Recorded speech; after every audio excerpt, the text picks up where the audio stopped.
Rabbil alamin wa afdhalus salat wa atamut taslim ala sayyidina Muhammadin wa ala alihi wa sahbihi ajma'in, amma ba'd. Hadirin jamaah sekalian, Bapak Ibu, kawan-kawan semuanya yang dirahmati Allah. Alhamdulillah pada malam ini sebagaimana rutinitas kita di sini mengadakan majelis ilmu. Pada malam ini kembali kita dalam majelis ilmu yang mudah-mudahan selalu diberkahi oleh Allah ini. Dan pada malam ini saya kena tugas mengisi tema yang akan kita bahas adalah sebagaimana disampaikan tadi, yaitu bahaya riba, ya. Bahayanya riba. Ya, yang pertama, sebenarnya saya ada acara ini malamnya di pesantren. Jadi mungkin saya akan mengisi barang 15 menit atau 20 menit ya. Dan nanti saya minta izin agak cepat. Nah, tentang bahayanya riba, yang pertama dalam Islam itu kita diwajibkan setiap apapun yang kita makan dan setiap apapun yang kita peroleh, ya, itu mesti dari jalur atau dengan cara yang halal.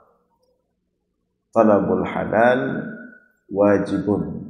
Ya, Rasulullah mengatakan memastikan setiap apa yang kita makan, memastikan setiap transaksi yang kita lakukan itu halal adalah hukumnya adalah wajib. Itu kunci dasar, kunci utama itu. Setiap muslim itu, ya, apapun yang dia makan, apapun transaksi yang dilakukan, sebelum dia melakukan itu, dia wajib memastikan dulu bahwa makanan tersebut, transaksi tersebut adalah halal. Artinya dibenarkan dalam Islam, tidak haram.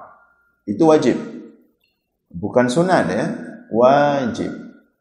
Jadi jangan setelah transaksi dilakukan baru tanya, ini kayak mana hukumnya, saya sudah begini. Tapi sebelum transaksi itu dilakukan, dipastikan dulu kedudukan hukumnya apa.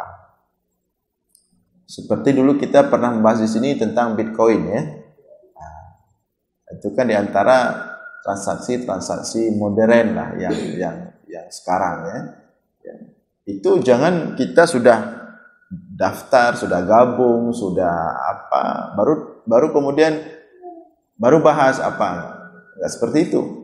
Tapi sebelum kita masuk ke gabung ke Bitcoin itu atau yang sejenisnya lah, itu kita harus memastikan dulu apa kedudukan hukumnya. Itu wajib, bukan sunat. Artinya, kalau kita melakukan sebuah transaksi keuangan atau transaksi ekonomi, atau kita memakan sesuatu, kita tidak memastikan dulu kedudukan hukumnya, langsung kita lakukan. Kalau terjadi pelanggaran haram, kita dianggap berdosa, dan dosa besar perkara haram yang kita lakukan itu. Jadi tidak kemudian, kan saya nggak tahu itu kalau setelah Anda mencari informasi tentang hukumnya dan Anda darurat harus melakukannya, itu baru dimaafkan. Kata-kata nggak tahu itu baru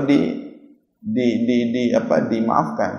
Tapi kalau dari awal kita melakukan sesuatu tidak tanpa kita memastikan ini hukumnya apa, ini langsung kita lakukan, itu nggak dimaafkan. Tidak dimaafkan. Dan banyak transaksi sekarang kalau mau kita bahas panjang sekali. Yang jual beli, yang hutang piutang, yang pinjam meminjam, yang model investasi, yang model kerjasama, dan berbagai macam bentuk transaksi keuangan, baik yang secara umum maupun yang detail-detail. Misalnya yang sederhana yang sehari-hari kita lakukan, yang hari ini modern lah, transaksi modern ya. Misalnya beli sesuatu lewat platform online ya, seperti Shopee, Tokopedia, kemudian Bukalapak dan seterusnya. Itu apa hukumnya? Ya, itu semua ada hukum-hukumnya. Kemudian sistem pembelian, apakah dengan COD atau dengan GoPay atau dengan berbagai macam bentuk yang lain, transfer atau seperti GoFood, makanan yang kita beli itu bagaimana sistemnya itu? Siapa saja yang ambil keuntungan di situ? Dan apakah pihak-pihak yang bertransaksi itu tahu setiap keuntungan, fee yang diambil itu bagaimana persennya? Itu yang sehari-hari kita lakukan lah. Jangan kemudian kita hanya, kan yang penting praktis, mudah. Yang selama ini kita jalankan kan sangat memudahkan. Iya, salah satu maqasid ya, muamalah dalam Islam itu adalah yusrun, memudahkan. Tetapi bukan itu saja.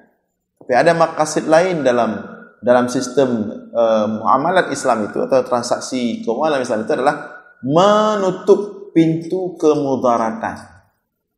Hari ini kita tidak bisa menutup mata, memungkiri begitu banyak kemudaratan. Di samping tadi banyak kemudahan akses, lebih mudah, lebih cepat dengan sistem online itu, tapi di belakangnya juga tidak sedikit orang-orang yang kena tipu.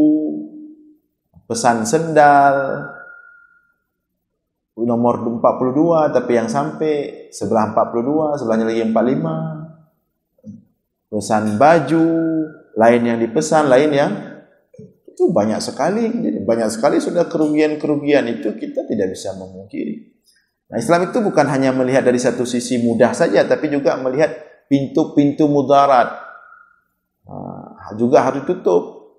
Makanya jual konsep prinsip di antara prinsip dasar jual beli dalam Islam itu, atau bisnis atau ya keuangan dalam Islam itu adalah harus saling, kalau untung saling menguntungkan, kalau rugi sama ditanggung. Jadi tidak ada yang memudaratkan dua-dua belah pihak atau salah satu. Seperti dalam riba.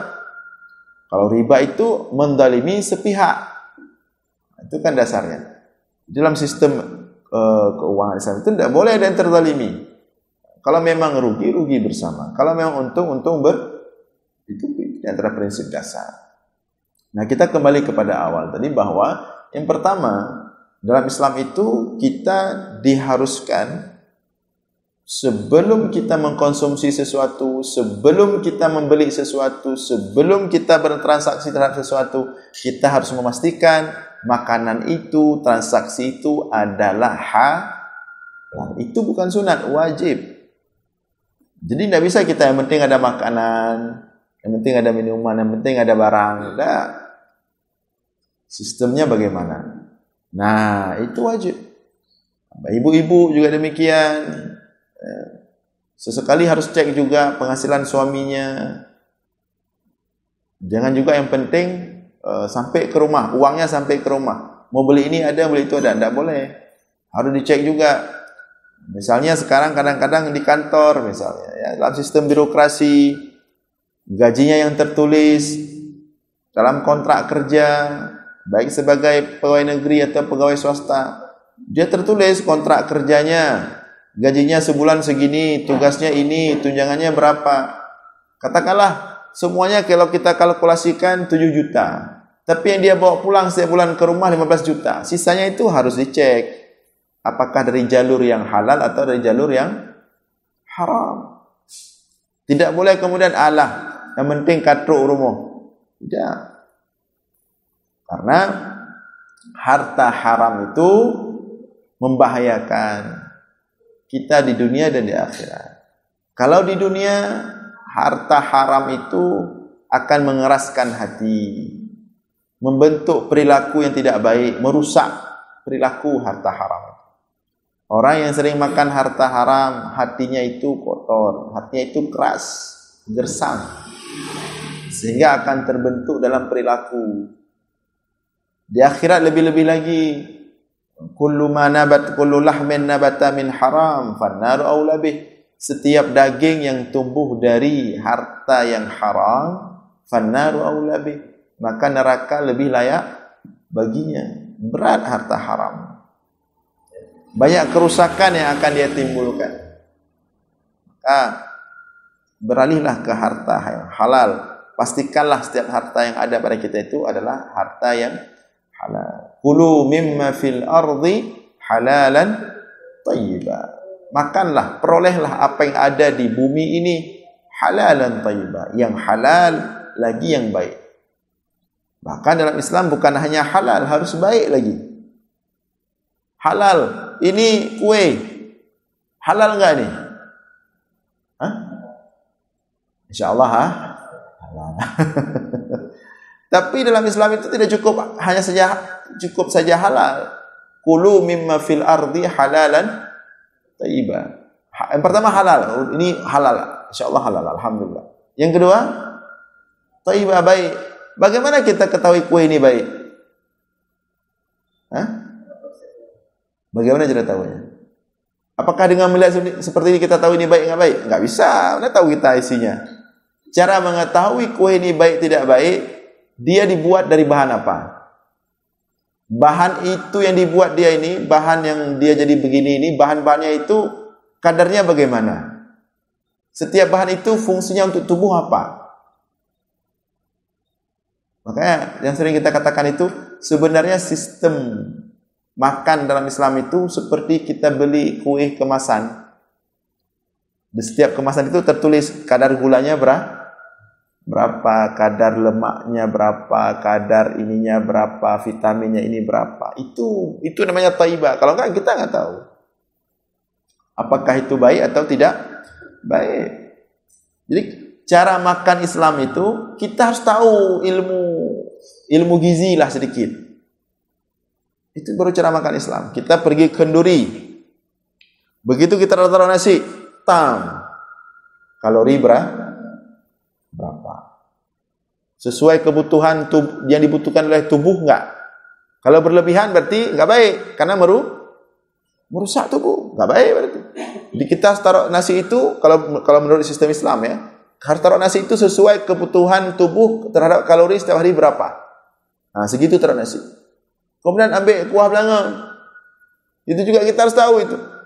Sehari tubuh itu butuh daging berapa. Jangan kemudian kita taruh banyak atau sedikit. Nah, hanali daging kepudu te bapanah utabah pitikan piring bapanah. Ale bertuh de perut mangin ya. Demikian juga taruh yang lain. Taruh udang. Nah, udang itu mengandung apa?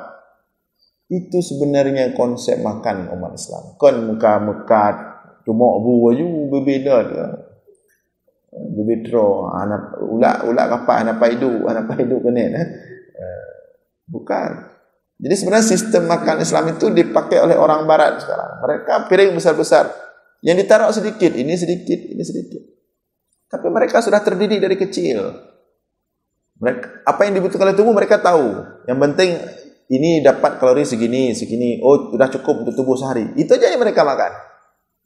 Konsep mereka makan itu bukan lagi persoalan penting penuh perut kan. Tapi yang dibutuhkan oleh tubuh. Itu makna thayyibah. Halalan thayyibah. Kalau halal rezeki apa uangnya kita beli. Kalau thayyibah artinya zat yang terkandung dalam makanan itu benar-benar bisa dipastikan baik. Makanya kalau betul-betul kita pakai konsep halalan thayyibah sesuai dengan yang diinginkan, kita akan hidup seperti masa Rasulullah bersama para sahabat. Tidak ada yang sakit. Rasulullah tidak pernah sakit. Para sahabat tidak pernah sakit. Datang tabib dari Mesir, buka praktek di Madinah. Setahun dia buka praktek. Tutup. Minta izin sama Rasulullah, mau balik ke Mesir. Tidak ada pasien. Karena konsep makanan tadi, halalan thayyibah. Kita sekarang di mana buka praktek macet orang. Masuk rumah sakit harus antri di UGD itu masuk pagi malam baru dapat kamar. Nai temu meninggal mati. Karena tidak ada konsep thayyibah. Jadi itu konsep Islam.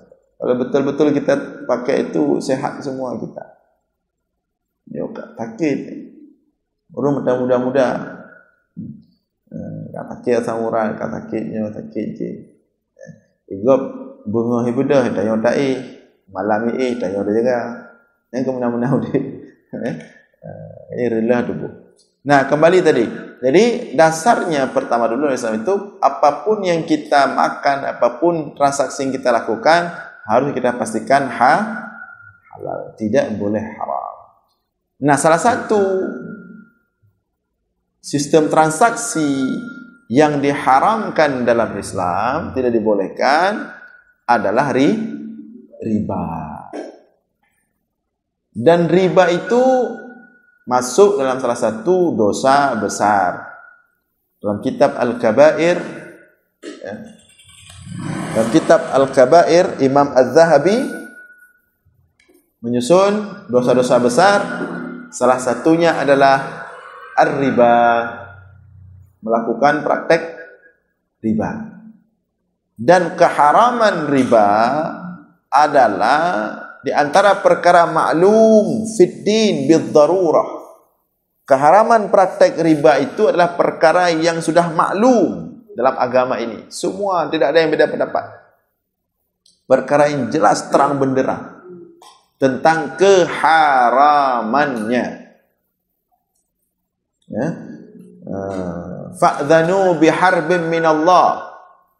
Dan orang yang makan riba itu telah ditetapkan oleh Allah sebagai musuh yang harus diperang. Ya, sebagai musuh yang harus diperang. Ya, ada beberapa ayat Al-Quran yang berbicara tentang riba. Kalau dia melakukan riba, maka dia melakukan dosa besar. Kalau dia sampai mengingkari keharaman riba, dia bukan hanya melakukan dosa besar, tapi dia telah keluar dari Islam, alias murtad. Mengingkari perkara-perkara yang maklum dalam agama bid-darurah, maka bisa mengeluarkan kita dari Islam. Seperti solat. Kalau kita enggak solat, berarti kita melakukan dosa besar.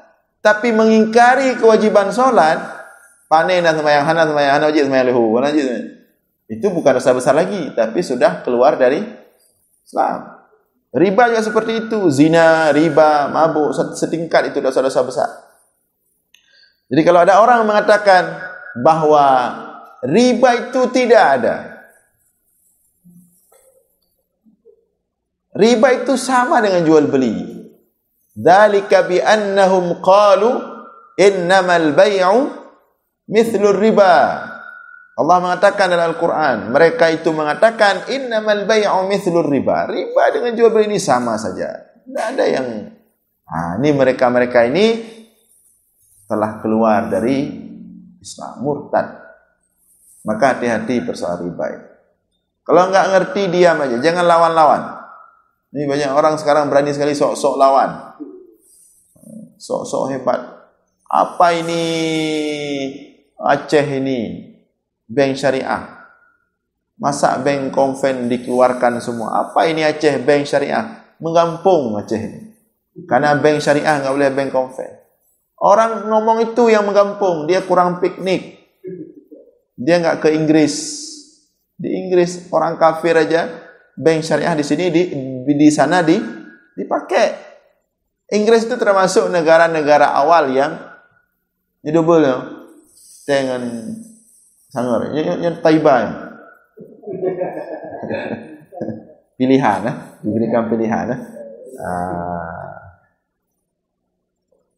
Nah, jadi yang ngomong seperti itu yang kampungan sebenarnya, kurang piknik. Coba dia jalan-jalan ke Inggris, ke negara-negara maju, ke Dubai, ke Qatar. Ya, itu yang baru kemarin Piala Dunia di Qatar itu. Bank syariah di sana begitu megah, mewah. Kemudian di Malaysia, di Mesir, megah bank-bank syariah itu. Sampai ke Aceh dibilang kampungan. Ternyata kalau ketika kita cek, orang ngomong itu yang kampung, nggak kemana-mana dia, dalam bro aja. Orang dari dulu sudah. Maka oleh karena itu berhati-hatilah dengan riba ini. Kalau nggak ngerti jangan banyak ngomong, diam saja, belajar. Ya.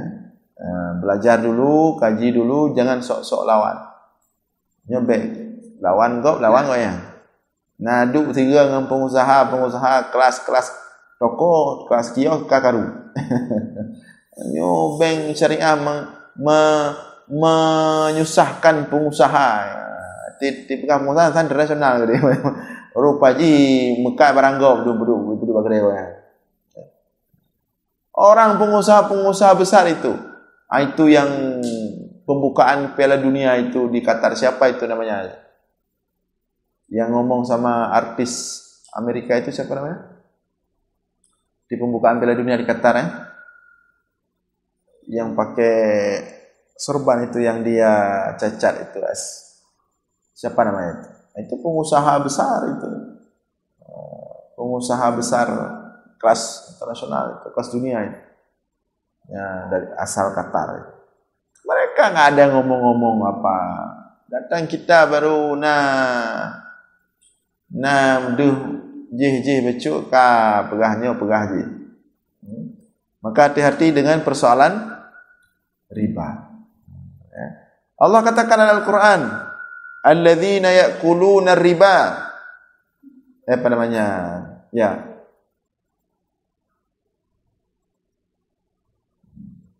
Kamathalil ladzi yatakhabbathu syaitanu minal mas. Orang-orang yang melakukan praktek riba, mereka itu sama seperti orang yang kemasukan syaitan. Ya, seperti itu ayatnya ya. Alladzina ana ya fa ribanya. Ya, orang-orang yang makan riba itu hanya saja seperti mathaluhum kamathalil perumpamaan mereka itu seperti perumpamaan alladzi yatakhabbathu syaitanu minal mas. Mereka itu seperti orang yang dikendalikan oleh syaitan. Jadi mereka itu seperti orang yang tidak punya kendali untuk diri mereka sendiri. Orang yang tidak punya kendali untuk diri mereka sendiri itu adalah orang bagaikan orang mati. Seperti orang mati. Jadi di sini ada dua diumpamakan oleh Allah ya. Para ulama mengatakan dalam ayat ini Allah mengumpamakan orang makan riba itu tidak bisa mengendalikan dirinya. Artinya dia seperti orang mati. Dia seperti benda mati. Dikendalikan, tidak mengendalikan dirinya. Dia seperti benda mati. Benda mati, apa contoh seperti benda mati? Semen. Ya. Semen itu kan benda beton ya, tiang itu benda mati. Dia kuat. Benda mati itu bisa kuat. Benda mati kuat ini. Tapi dia tidak bisa menjaga diri. Karena dia benda mati, dia kuat.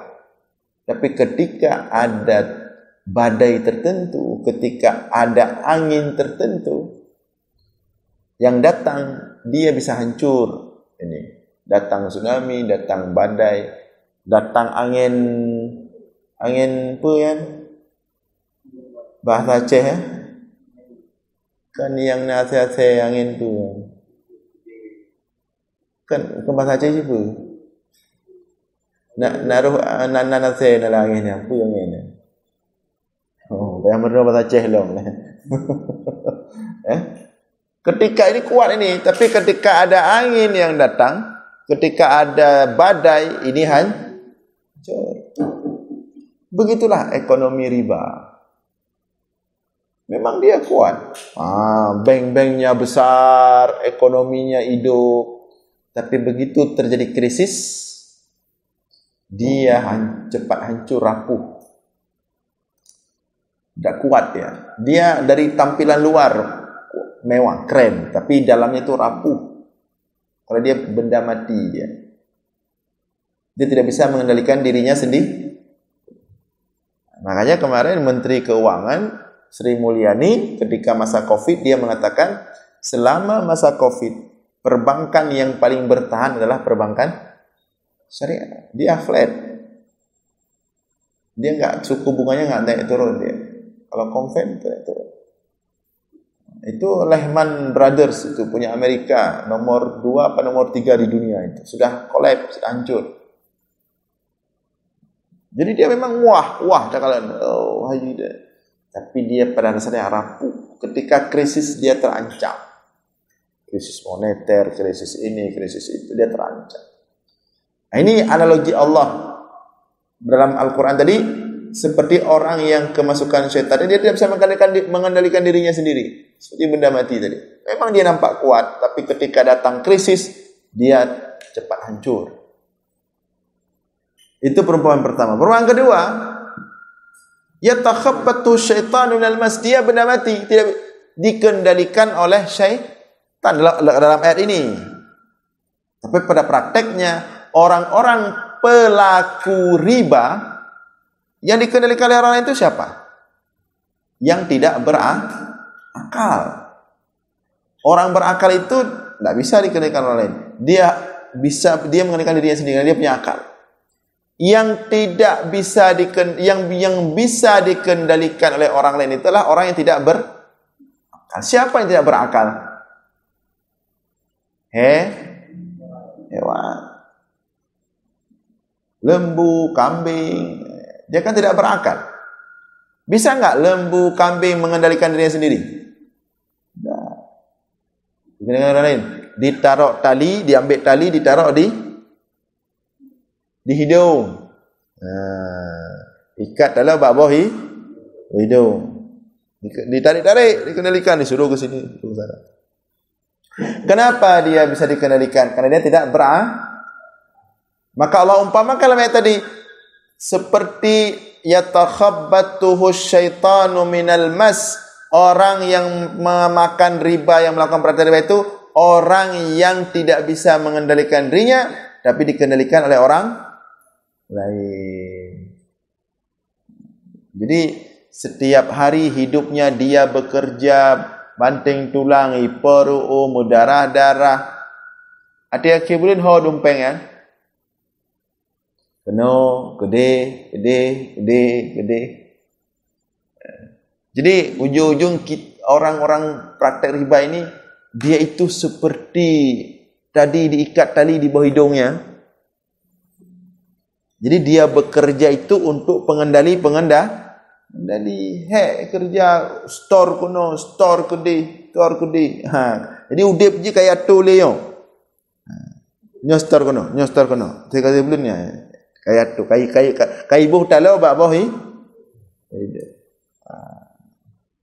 Maka orang terfikir kemangat orang kerja lepas kerja pok sempong. Napa yang 30,000 suruh 80,000. Hek bunga hampir seput. Wati gedu bak kedai kopi, kenang SP ya. Kenang rukuk tiba umma masak-sak udah nikmat. Mana beban? Walaupun yang pakai baju biasa. Di kedainya baju lagak le, Honda mukilat le HP yum 5 juta. Tapi tidak duduk tapi rekod tinggal tu master anjih 500,000 je 700,000 pak kucok pak kemutang je. Jih galam master jih nyo jih galam kedih galam kena galam kedih. Jadi ujungnya kita itu seperti ditaruh tali di bawah hidung. Dibawa-bawa. Maka jauhilah kalau ingin hidup benar-benar merdeka, hidup benar-benar kuat, secara ekonomi merdeka, bekna yang mak-mak berhidung dayung, maka jangan bersentuhan dengan riba. Apa? Khususnya yang ekonomi menengah ke bawah, habis pancu riba. Yang menengah ke atas jawabnya juk modal, bertahan mau ya. Juk padanya yo pen 1 juta, yo pen 5 juta ro ne bu, mekat gulai yo. Untuk berbalik 8 juta apa? Balik 3 juta apa? Ka mekat wayang cerai mekat tu lah calo nanti urau kayak acok seteran. Nah 5 bulan 6 bulan kau payah pinjam belum. Yang sejahtera nah. Habis ambilan pertama, cok ambilan kedua. Jadi orang praktek riba itu akan terus ilakai jua hanglah-hanglah. Ilakai jua hanglah-hanglah. Jadi riba itu merusak. Ya, merusak memperpendek umur juga ya. Umur tu riba ya. Karena pikiran tanya sampai terfikir ke riba. Dia apa guna? Terfikir ke setoran je, terfikir ke nyo, terfikir ke je. Jadi umur tu. Tanya menyola pikiran pikiran yang merusak. Bagai putih. Berumur 25 tahun habis putih tu. Bagai putih HP setoran HP. HP roh lagat hak macam. Setoran si bulan pada. Ya. Jadi itulah. Jadi dia itu merusak dunia dan akhirat. Jadi itu analogi Allah kepada orang-orang yang melakukan praktek riba. Ya. Jadi kalau berbicara tentang bahayanya riba, itu sangat jelas sekali. Di dunia dan di akhirat. Jadi ekonomi yang dibangun atas bangunan riba adalah ekonomi yang lemah. Ekonomi yang rapuh. Ekonomi yang tidak kuat. Tapi ekonomi yang dibangun dengan syariah. Ini ekonomi yang bagus dan berkah. Ekonomi yang tidak memberikan mudarat dan juga berkah. Tahu beda harta halal dan harta haram. Kalau harta haram dia pasti merusak. Seperti kita sampaikan. Harta haram itu merusak. Semua dia rusak. Harta haramnya lagi virus. Ejak ipancu medum. Ya, seorang suami makan harta haram, rusak dia. Dia bawa harta haram itu untuk dimakan istri, rusak istrinya. Dia bawa harta haram itu untuk dimakan anaknya, rusak anaknya. Jadi harta haram itu seperti air di gunung, air keruh di gunung. Pada musim hujan katakanlah air keruh sekali di gunung. Nah, air keruh itu umpama harta haram. Air keruh yang turun dari gunung itu, ketika dia turun ke bawah, semua sungai-sungai yang airnya jernih dan bersih akan dibuat menjadi keruh semua. Itu umpama harta haram. Pancu. Pancu habis harta haram. Sebaliknya harta halal dia membawa keberkahan. Jadi kalau harta halal itu seperti air jernih di puncak gunung. Ketika dia turun begitu deras air jernih itu, sungai-sungai yang keruh dia buat jernih semua. Makanya orang-orang dulu kan begitu, orang kampung. Gepajau ir uhro kemantang, hana gepajau harta yang kadaro. Gepajau ir uhro geja ubla berkebun, bertani, dia makan hasil keringatnya. Tok. Anak geja kula apat, baba SD duinan. Tejak kula hidung geroi, jih geroi nan. Sisu-sisu nan. Tapi karena ayahnya itu hartanya, hasil keringatnya Watir kabeh je ke pejabat, kabeh je ke doktor, kabeh je ke yang urung-urung raya je no tu man. Pejabat-pejabat awak karir. Kan ni kampung je mun tu man. Tapi mereka itulah. Sekarang kita kadang-kadang lam pesantren tak pedu. Lam pesantren tak pedu. God di mewah pendidikan mahal tak bagi fasilitas nomor 1. Lam pesantren. Tapi bermasalah. Ya. Bukan pesantrennya yang bermasalah. Tapi dalam tubuhnya ada mengalir harta haram yang dikasih oleh orang tuanya. Maka tapafai Quran hai tamang ilawan bembang. Tak pernah kitab hai hantak lut. Jangankan mau belajar, berdoa saja dan dikabulkan oleh Allah. Rasulullah menceritakan ada seorang laki-laki masuk masjid Ash'as Aghbar. Nampak dari penampilannya itu seperti wali Allah. Ini terkalang penampilan lagi wali Allah, betul-betul gege urang zuhud. Ash'as, ya.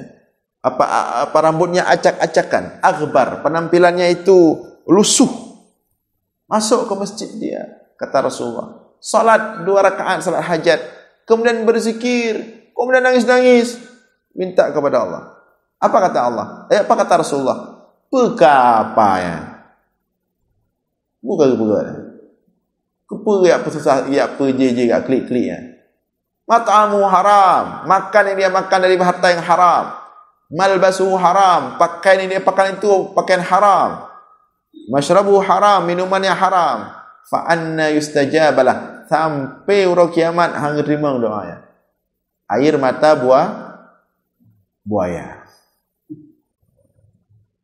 Maka oleh karena itu jangan sampai air mata kita air mata buah. Hai orang-orang ngejaga masjid ya sampai mata orang tu. Di masjid dia menangis, keluar masjid dia mengambil yang bukan hak. Untuk apa? Dalam masjid klik-klik ni. Truk tebi masjid truk kan tu. Tariknya yang kon tarik ji, atunya atu ji, pokok ji buna. Yang hak kau ji hak kau yang kon hak kau nya tetap hak kau yang.